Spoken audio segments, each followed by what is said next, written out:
আসসালামু আলাইকুম প্রিয় দেশবাসী ভাই ও বোনেরা, আপনারা কেমন আছেন? আশা করি আল্লাহর রহমতে আপনারা সবাই ভালো আছেন। আমার কিছু কথা ছিল, কথা বলতে চাই না, তারপরও ফেসবুক টিকটকের ভিতরে লাইফের ভিতরে ঢুকলে দেখা যায় মানুষ আমাকে লাইক করেন 100%, হ্যান ত্যান ফ্যান, মানুষে ভাইরাল করবো কি আমি নিজে ভাইরাল করবো, হ্যান ত্যান ফ্যান, আগ্রম বাগ্রম অনেক কথা বলে সেলিব্রিটি হওয়ার জন্য। আরে ভাই, সেলিব্রিটি হওয়ার পিছনে মগজ আল্লাহর কিছু সহায়তা থাকে মানুষের ভিতরে, ঠিক আছে?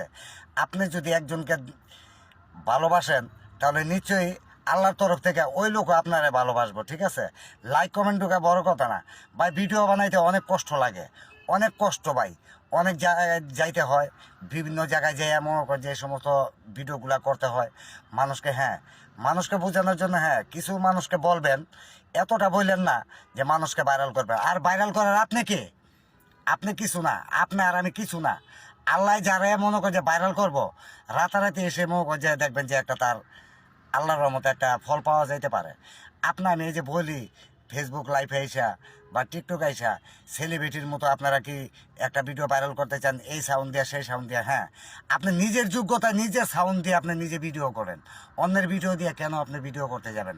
একটা লাইকেরও তো দরকার, একটা শেয়ারও দরকার। আপনারা যদি পছন্দ হয় তাহলে একটা লাইক করবে, একটা কমেন্ট করবে, গঠনমূলক একটা সুন্দর করে একটা কমেন্ট করলে কমেন্টটা দেখে আপনার আইডিতে ঢুকবে, লাইক কমেন্ট শেয়ার সবই করে দিয়ে যাবো ভাই। ভালোবাসা দিলে কিন্তু ভালোবাসা পাওয়া যায়, ঠিক আছে? আসসালামু আলাইকুম।